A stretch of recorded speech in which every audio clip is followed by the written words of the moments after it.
મોરબીના જેતપરના ખેડૂતોનું આંદોલન અવિરત ચાલી રહ્યું છે.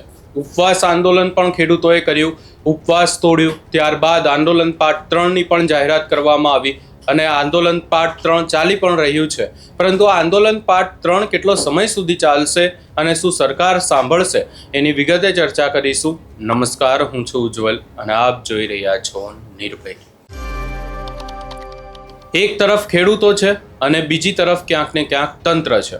ખેડૂતો સતત પોતાનો અવાજ ઉઠાવી રહ્યા છે અને ક્યાંક ને ક્યાંક ખેડૂતોને એવું પણ લાગી રહ્યું છે કે આજે નહીં તો કાલે તંત્ર આ ખેડૂતોનું સાંભળશે. આ તમામ ચર્ચાઓની વચ્ચે જે ખેડૂતોનું આંદોલન પાર્ટ 3 ચાલી રહ્યું છે, જે છાવણી છે કે જ્યાં ખેડૂતો હજી પણ બેઠા છે, આ મોરબીના જેતપરમાં છાવણી ઊભી કરવામાં આવી હતી ને હજી સુધી ત્યાં વિરોધ ચાલી રહ્યો છે. આ તમામ ચર્ચાઓની વચ્ચે હવે ખેડૂતો શું કહી રહ્યા છે એ પણ સાંભળી લઈએ. આવવાના હતા પ્રાંત અધિકારી સાહેબ, એસડીએમ સાહેબ. આજે આમ તો બધાને ખ્યાલ જ હશે, વિડીયો રેકોર્ડિંગની જરૂરિયાત નથી આમાં કાંઈ. આપણે તમે આવી જાઓ, અહીંયા બેસી. હું બેઠો છું તમે ચાલુ રાખો ને. તમારે ફરજિયાત જ છે એટલે એસડીએમ સાહેબ આવવાના હતા. આપણે માર્કેટ રેટ કમિટી જે સરકારે જે હમણાં નવો પરિપત્ર બહાર પાડ્યો છે ખેડૂતોના લાભ માટે, એના માટે ખાલી શું આપણે મૂંઝવણ છે એના માટે ખાલી સર આવવાના હતા. પણ હવે અત્યારે ડિઝાસ્ટરની અત્યારે મિટિંગ હમણાં હતી અને આવનારા 2-3 દિવસોમાં વાતાવરણના ઇસ્યુ છે એટલે સર આવી શક્યા નથી અને અમે નીકળી ગયા હતા. એટલે મેં કીધું આપની સાથે હું જ સંવાદ કરું. હું અત્યારે મામલતદાર છું મોરબી ગ્રામ્યમાં. અને આપણા જે બી પ્રશ્નો છે ને આપણે જસ્ટ ખાલી ચર્ચા જ કરવી છે અને એક સાથે બધા બોલશું એનું કોઈ નિરાકરણ નહીં આવે. એટલે આપની જે પ્રશ્નો છે એ ચર્ચા કરજો. મારા લેવલથી અમારે સરકાર તરફથી શું જે ખરેખર આપને કહેવાનું છે, શું પરિપત્ર છે, એનું અર્થઘટન શું થાય છે, એ ખાલી જસ્ટ આપને સમજાવવાનું છે. એટલે પહેલાં તો હું આજે માર્કેટ રેટ કમિટી છે એના વિશે થોડી પ્રાથમિક વાત કરતી. આમ તો બધાને ખ્યાલ જ છે, આમાં વાઘપરવાળા ખેડૂતો કેટલા છે? વાઘપર અને ટીલુડીવાળા બધા ખેડૂતો છે જેમાંથી કાં તો થાંભલો પસાર થાય છે અથવા તો તાર પસાર થાય છે. અને મને જ્યાં સુધી ખબર છે બધું આપણા મોરબી નહીં પણ આખું ઘણા આપણા આસપાસના બધા જિલ્લાઓ પણ જે અત્યારે તમારે જેતપર મુકામે જે આંદોલન કે ચાલી રહ્યું છે એની સાથે જોડાયેલા છે. પણ છતાંય અમારા પ્રયાસના ભાગરૂપે અમારે આપણે જે ખરેખર શું છે પરિપત્રનો અર્થ શું થાય, અમારે જો સરકાર શું આપવા માંગે છે એ જસ્ટ આપને સમજાવીએ. આપના પણ પ્રશ્નો હશે, 1 by 1 જેને જે હોય અથવા તો કોઈ એક પ્રતિનિધિ આપના તરફથી કાંઈ હોય ઇસ્યુ તો અમે નોટ ડાઉન કરી લેશું અને કલેક્ટર સાહેબ અથવા તો એસડીએમ સાહેબના ધ્યાને મૂકશું ત્યાંથી સરકારમાં રજૂઆત. અગાઉ મને એમ છે આપણે સોઢિયાભાઈ કદાચ હશે, તો માર્કેટ રેટ કમિટીમાં 3 વ્યક્તિ હોય છે. એક તો કલેક્ટર સરનો પ્રતિનિધિ હોય છે, એક આપનો પ્રતિનિધિ હોય છે ખેડૂતનો, અને એક હોય છે જે તે કંપનીનો પ્રતિનિધિ. હવે એક પ્રશ્ન એવો આવ્યો હતો કે આપણે પ્રતિનિધિ આપના તરફથી કોને નીમવું, એક અમે પત્રક જેવું બનાવ્યું હતું કે આટલા 10 ખેડૂતો છે આ ગામમાં જે અફેક્ટેડ છે, તો એમાં કોઈ એક પ્રતિનિધિ નીમવાનું હોય છે. પ્રતિનિધિ એટલે આપમાંથી જ કોઈ એક હોય છે. પછી શું થાય કે કલેક્ટર સાહેબનું વેલ્યુઅર હોય છે એ એમના લેવલે નીમવાનું હોય છે અને કંપની હોય છે એમના વેલ્યુઅર નીમતા હોય છે. એટલે હજી આપણું ફર્સ્ટ સ્ટેપ હજી ચાલુ હતું, ત્યાં વિરોધવાળું આપણું ચાલે છે એટલે કોઈ આગળ નથી વધી શકતું. તો અમારે પ્રયાસ શું છે કે ભાઈ શું મૂંઝવણ હોય છે. એક તો વસ્તુ તમારે મને ખ્યાલ જ કે તમને વળતર બાબતના હજી ઇસ્યુ છે શોર્ટ આઉટ નથી થયું એમ, પણ અમારું એવું કહેવાનું છે કે ખાલી આપણે એક વેલ્યુઅર નિમીએ કે જેથી કરીને એક સ્ટેપ આગળ વધે. આપણે એવું તો નથી કે વેલ્યુઅર નિમાઈ ગયો એટલે કે ભાવે નથી થઈ ગયા, બધું નક્કી થઈ ગયું. આ તો એક સ્ટેપ રૂપે કે ભાઈ આપણે ખાલી ભાવ નક્કી કરવા માટે કમિટી છે સરકારની તરફ. હજી એમાં કંઈ આગળનું નવું કંઈ એડ નથી થયું, તો એટલા પૂરતું આપણે પરિપત્ર તો ચાલુ જ છે. એમાં એક સ્ટેપ આગળ વધવાની વાત છે કે એક વેલ્યુઅર આપણા તરફથી નિમાઈ જાય જે તમારું જે ભાવ છે અમારા મતે આ એરિયાનો આટલો ભાવ છે, આ ખેતીનો આટલો ભાવ છે, આ જગ્યાએ આટલો ભાવ છે, આ રોડ ઉપરનું છે આટલો ભાવ છે. તો જ્યાં સુધી તમારા તરફથી એવો કોઈ પ્રતિનિધિ નહીં નિમાય ત્યાં સુધી એમાં આગળ વધવું કે તમારી શું મુશ્કેલીઓ છે એ હજી નક્કી નહીં થઈ શકે એમ. એટલે એક સ્ટેપ ખાલી આગળ વધવા માટે જ એક અમારા પ્રયાસો અગાઉ અમારા કરવા જ પડાવ્યા હતા. પણ જેમ બધે વિરોધ કે જે બધા ના પાડી એમ અહીંથી પણ એ જ સિસ્ટમ હતી. અગાઉ મને છે કોર્ટ સાથે આપણે કોર્ટ સાથે વાત થઈ હતી આવી રીતે અગાઉ વચ્ચે લગભગ 15-20 દિવસ પહેલાં જે મિટિંગ કરવી હતી. હા સુમિતભાઈ એ દરમિયાન સુમિતભાઈ હા એ સાથે લગભગ વાત થઈ હતી. પછી અમારે કામ આવી ગયું ને વરસાદની વાતાવરણ આવી ગયું, પુષ્પક રહી ગયું.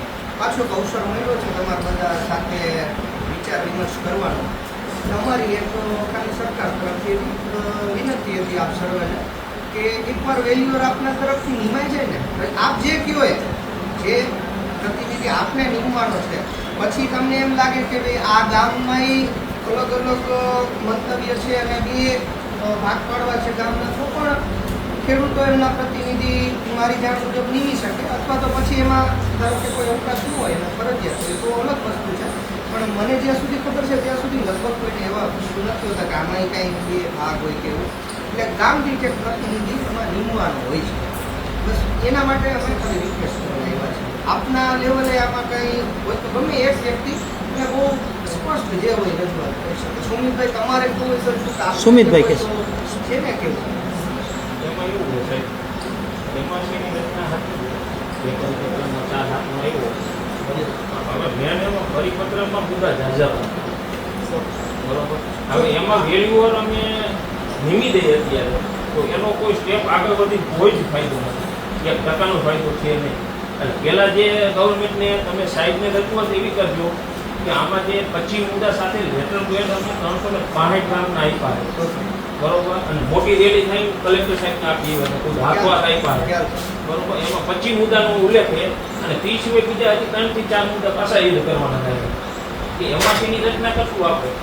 અત્યારે એક ખેડૂતનો પ્રતિનિધિ છે, એક સરકારનો પ્રતિનિધિ અને એક જે તે કંપનીનો 3 પ્રતિનિધિ બે છે. તો વેલ્યુઅર નક્કી કરશે અત્યારે જમીન બરોબર. તો માર્કેટ અત્યારે 2026ના રેટ મુજબ કરશે બરોબર. આ કંપની અત્યારે 25 વર્ષનું અમને એગ્રીમેન્ટ આપ્યું કે થાંભલો પોલ ઉપર થઈ જાય એટલે 25 વર્ષ રહેતા. તો માન લો કે 2050માં આ વાઘપોરની જમીન કે પિલોડીની જમીનની શું કિંમત છે તમે નક્કી ન કરી શકો, હું ન કરી શકો. બરાબર. તો ફ્યુચરનું જોઈ અને એમાંની રચના કરશું. તો પહેલાં તો જે આ મુદ્દા છે ને 25 થી 30 મુદ્દા છે એને પહેલાં સોલ્યુશન આપવું ભાઈ ગુજરાત સરકારને સપની ખેરને સાહેબને કહી કે તમે જીતુભાઈ વાઘાણીને ડેપ્યુટી સીએમને ભૂપેન્દ્રભાઈ પટેલને એને આપી અને તાત્કાલિક આ ખેડૂતનું જે માગણી છે ને એ સ્વીકારી લીધું. એમાં આ પાછું તમને કહી દઉં એક વસ્તુ કે જે આ 4 ગણું વળતર માગે ને ખેડૂત 400% એ કાંઈ છે નહીં એમ બરોબર છે. અત્યારે સમજી લીધો જમીનની કિંમત પ્રમાણે અને આ નુકસાની જે વીજ લાઈન વીજ ટ્રાન્સમિશન આ હાઈ વીજ લાઈન ટ્રાન્સમિશનની લાઈન નીકળે અને મુજબ તમે 400% કદાચ વળતર આપશે ને સરકાર ખેડૂતને તો એ 0% છે એમ માનજો. એનું કારણ છે કે સાહેબ 30 વીઘાનું ખેતર છે એમાંથી વચોવચ પડે ને એટલે કોઈ 4 ગણા એનો આપી દઈએ. અમારે માનો 30 વીઘાનું ખેતર હોય 10 વીઘા વચ્ચે કોઈને જોતું હોય તો કોઈ ખેડૂત નહીં આપે. અત્યારે મને 30 લાખનો વીઘો હોય ને તો હું એમ કહું ને 50 લાખમાં મને વચ્ચેથી 10 વીઘા કાપી દે, નો કાપી દઈએ કોઈ ખેડૂત કાપી દઈએ નો કાપે.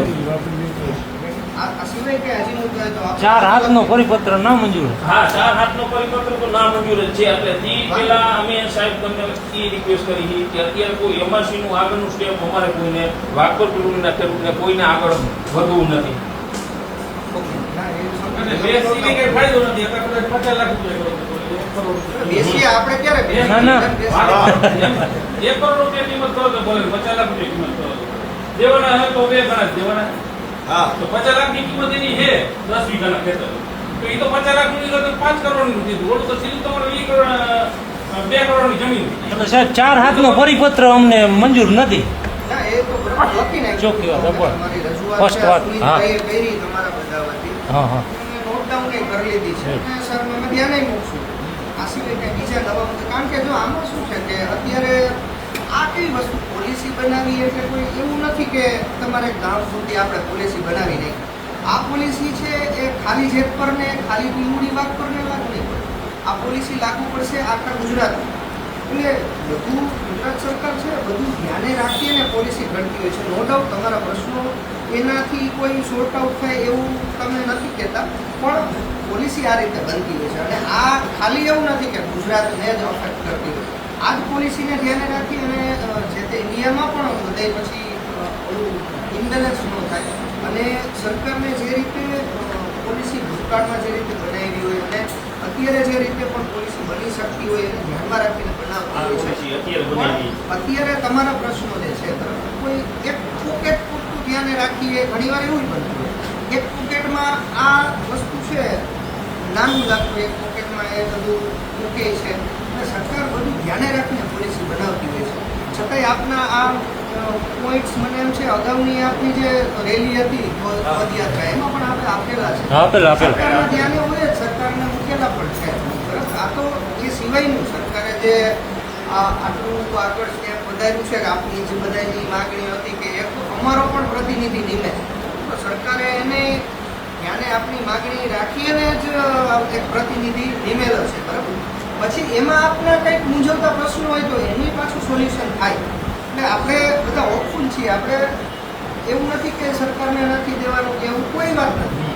સરકારને દેવું છે. સરકારના ત્યારે જેમ જેમ પ્રશ્નો આવતા જાય એને એનાલિસિસ કરી આનાથી બીજે શું ઇફેક્ટ પડે એ ધ્યાને રાખી અને પછી પોલિસીમાં ફેરફાર કરવા પાત્ર હોય તો એને ધ્યાનમાં રાખીને કરતી હોય છે. એટલે એટ એ ટાઈમ તમે રજૂઆત કરી થઈ જશે એવું નથી. પણ અમારી એક તો આ સૌને વિનંતી હતી કે ખાલી એક કમિટી માટે જે આ સ્ટેપ્સ છે કે વેલ્યુઅર નીમી દઈએ.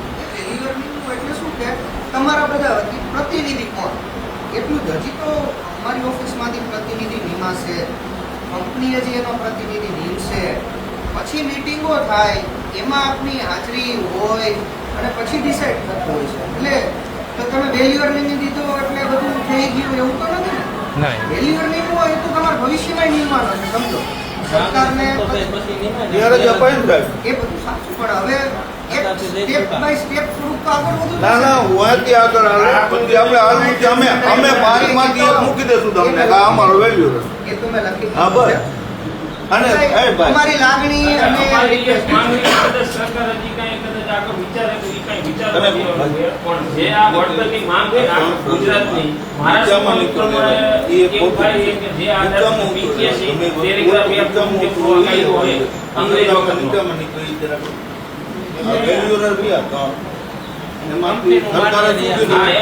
નીચામાં નીચો નો લેવાનો હોય, ઉપરનો લેવાનો હોય ભાવમાં. એ સરકારની ભૂલ છે આમાં લખી નાખો ને કઈ વાંધો નહીં. હા ઊંચો છે value. મારું ખાલી કહેવાનો અર્થ એટલો છે કે જે પણ ફેરફારો થાય પોલિસી નવી બને તો એ બધાનો લાભ ભવિષ્યમાં આપણને મળવાનો જ થાય. પણ અત્યારે શું છે કે એક સ્ટેપ આગળ વધવાની વાત છે કે ભાઈ આપણે એક કમિટી માટે આપણે જ પ્રપોઝ કરેલી કે કમિટીમાં અમારો જ વ્યક્તિ હોય અને સરકારે એને ધ્યાને રાખી લીધું. હવે એક સ્ટેપ આપણે એ આગળ વધવાનો કે અમારો કમિટીનો વ્યક્તિ આ સાહેબ તમને સાહેબ તમે આ માટે તમારે હેરાન નહીં થવું પડે. અમારા તરફથી નામ આવી જશે ફોનમાં અને એમાં મૂંઝાવમાં તમે અમે નિમણૂક કરીને તમને નામ આપી દઉં. એની ઉતાવળ કરો માં ત્યારે અમારો સામેથી કોલ આવશે પણ જે પરિપત્ર નવો બહાર પાડે હવે સરકાર એ પછી આવશે. એ વસ્તુ અત્યારે નથી કરવાની. અમે તમને નામ અમારી જે માંગણી રહીને પછી મુદ્દાવાળી ઈ સોલ્યુશન લાવી દે એટલે અમારો પ્રતિનિધિ અહીંયા જ આવીને બેસે સીધો નામ દઈ દેશું કલેક્ટર ઓફિસમાં જ. સાહેબ એક બીજી તો વાત એક આપણે બે ભાઈની વાત રેકોર્ડિંગ બંધ કરી દઉં. હવે તમારું ઘર હોય એમ નહીં, તમારું ઘર હોય આજ બંધ કરી દીધું, તમારું ઘર બાંધે. તમે અહીંયા ખેડૂત આગેવાનોને સાંભળ્યા અને ખેડૂત આગેવાનોની વાત સ્પષ્ટ છે કે જ્યાં સુધી પરિપત્ર જૂનું જે રદ કરવામાં નહીં આવે, જે પરિપત્ર તંત્ર દ્વારા જે વીજ લાઇનના થાંભલા નાખવામાં આવી રહ્યા છે એની સામે પરિપત્ર જાહેર કરવામાં આવ્યું હતું કે ખેડૂતોને બજાર ભાવ કરતાં બમણું વળતર મળશે, કમિટીની રચના કરવામાં આવશે, આ તમામ બાબતોને લઈને હવે ખેડૂતોની વાત સ્પષ્ટ છે કે સરકાર પરિપત્ર રદ કરી અને ખેડૂતોના હિતમાં નવું પરિપત્ર જાહેર કરે. આ સમગ્ર બાબતે તમારો શું અભિપ્રાય છે એ અમને કમેન્ટ કરી જરૂર જણાવશો અને અમારી ચેનલ નિર્ભય ન્યૂઝને લાઇક, શેર, સબસ્ક્રાઇબ કરવાનું ભૂલશો નહીં.